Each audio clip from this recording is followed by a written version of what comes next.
அஸ்ஸலாமு அலைக்கும் வரஹ்மத்துல்லாஹி வபரகாத்துஹு. அன்பாத அனைத்து உறவுகளுக்கும் இனிய இரவு வணக்கம். மீண்டும் தலை தூக்கியது பிரச்சினை.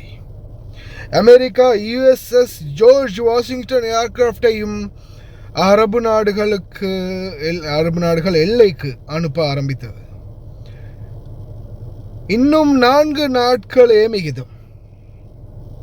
அதாவது நாளை தள்ளினா வெறும் 4 நாட்கள். அமெரிக்கா ஈரானுக்கு கொடுத்திருக்கிற காலக்கெடு just 4 days war will return. அதாவது இந்த 4 நாட்களுக்குள்ள அவங்க ஏதாவது ஒரு தீர்மானத்தை எடுக்கலன்ற பட்சத்தில் இந்த 4 நாட்களுக்குள்ள மறுபடியும் யுத்தத்தை எதிர்வரும் 18ஆம் தேதி ஆகஸ்ட் மாதம் 2026 ஆரம்பிக்க போறதா அமெரிக்க அதிபர் டொனால்ட் ட்ரம்ப் உத்தியோகபூர்வமாக தெரிவிச்சிருக்கிறாங்க. அதே போல ஈராக் அத்தாரிட்டி இப்போதைக்கு என்ன தெரிவிச்சிருக்கிறாங்கன்னா, எங்களுடைய டெரிட்டரியில இருந்து, அதாவது எங்களுடைய எல்லைக்குள்ள இருந்து எந்த ஒரு நாட்டுக்கும் எந்த ஒரு ஆயுதப்படையும் தாக்குறதுக்கு நாங்கள் அனுமதிக்க மாட்டோம், அதற்கு எதிரான கடுமையான நடவடிக்கைகளை நாங்கள் எடுப்போம் அப்படின்ற அவங்களுடைய தகவலை வெளியிட்டிருக்கிறாங்க. ஈராக் பிரைம் மினிஸ்டர் இதை உறுதிப்படுத்தி இருக்கிறாரு. we will not allow our lands to be launched for aggression against neighboring countries. அதை தெரிவிச்சிருக்கிறாங்க. இந்த சூழல்ல ஈரான் என்ன சொல்லியிருக்கிறாங்கன்னா, ஈரானுடைய ஒரு காமெடியான கதையை பாருங்க. இன்னொன்று இருக்கு. முதலாவது அவங்க என்ன அவேர்னஸ் பண்ணியிருக்கிறாங்கன்னா, நீங்கள் Iran has threatened to cut undersea internet cables serving Gulf countries if they continue supporting the US military. ஈரானுக்கு அந்த அரபு நாடுகள் தொடர்ந்து அமெரிக்க இராணுவத்துக்கு சப்போர்ட் பண்ணிக்கிட்டு இருந்துச்சுன்னா, அரபு நாடுகளுக்கு வரக்கூடிய கடலுக்கு அடியிலிருந்து வரக்கூடிய இன்டர்நெட் கேபிள்களை, கடல் அடிமட்டத்திலிருந்து வரக்கூடிய இன்டர்நெட் கேபிள்களை நாங்கள் தாக்கி அழிப்போம் அப்படின்றத எச்சரிக்கையாக சொல்லியிருக்கிறாங்க. அது ஒரு பக்கம்னா, இன்னொரு பக்கம் பாருங்க. Breaking news.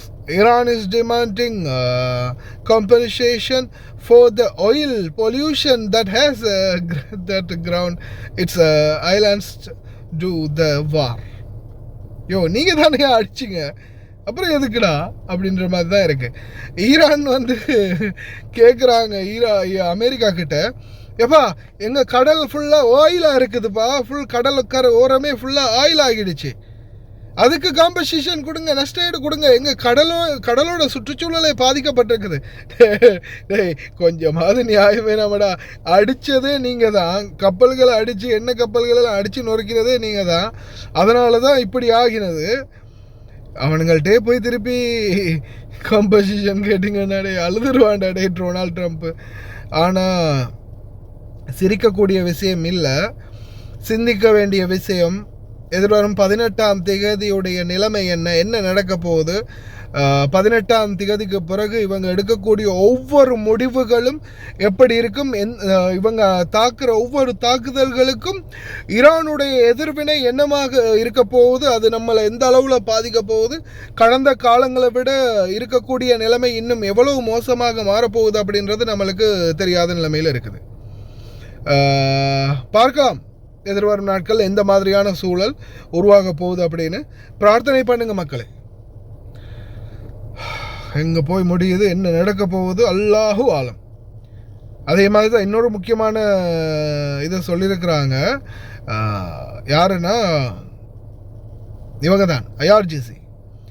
என்னது, அமெரிக்காவுடைய கட்டுப்பாட்டில் ஹோர்மோஸா பாருங்களேன், எங்கள்கிட்ட அனுமதி இல்லாமல், நாங்கள் பெர்மிஷன் கொடுக்காம ஒரு கப்பல் வரட்டுமே, அப்போ புரியும் யாருடைய கண்ட்ரோலில் இருக்குது அப்படின்ற மாதிரி மிரட்டல் தொனியில் பதில் கொடுத்துருக்குறாங்க ஐஆர்ஜிசி.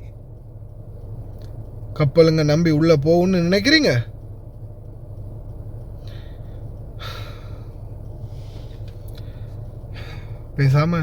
பேசாமல் நம்ம மூட்டை முடிச்ச கடையில் கிளம்பணும். இல்லைன்னா இவனுங்க அடிச்சுக்கிட்டு சாரவங்களையே நம்ம சாயிடுவோம் போல இருக்குது. இதை பார்த்து நெஞ்செல்லாம் பிளாக் ஆகுது இவனுங்களோடவே. இதை ஒவ்வொரு அறிக்கைகளையும் ஒவ்வொரு நடவடிக்கைகளையும் பார்க்கும்போது 18ஆம் தேதிக்குள்ளே என்ன நடக்குதுன்னு பார்ப்போம். நிம்மதியாக தூங்கி எழும்புங்க, நல்லா தூங்குங்க. இன்னொரு 4 நாள் தான். அதுக்கப்புறம் இந்த தொல்லை வந்துச்சோ, ஸ்டார்ட் பண்ணிட்டானுங்களோ, அப்புறம் ஃபோனுக்கு நிம்மதி இருக்காது, நம்மளுக்கு நிம்மதி இருக்காது. அல்லாஹ் கரீம்.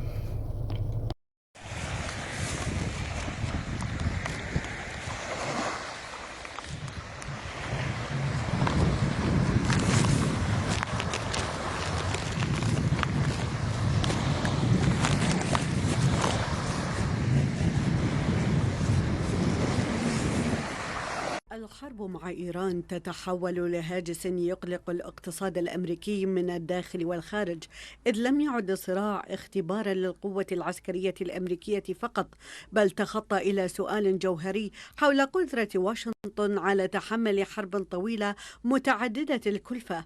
فمع استمرار العمليات يتآكل مخزون الذخائر الدقيقة والصواريخ الاعتراضية بوتيرة أسرع من قدرة خطوط الإنتاج على تعويضها، لتتحول معادلة الحرب من سؤال عن التفوق العسكري الأمريكي إلى قدرة المخزون العسكري على الاستدامة، إذ أن الاستنزاف في الوقت الحالي لا يقتصر على الميدان وحده، فكل صاروخ يستهلك بفاتورة جديدة لإعادة التصنيع ويضغط على مخزونات يفترض أن تبقى على أهبة الاستعداد للأزمات الأخرى. فمعضلة واشنطن تكمن في قدرتها على مواصلة الحرب مع طهران. في ذات الوقت هناك مطالبات من حلفائها للحفاظ على التزاماتها العسكرية تجاهها.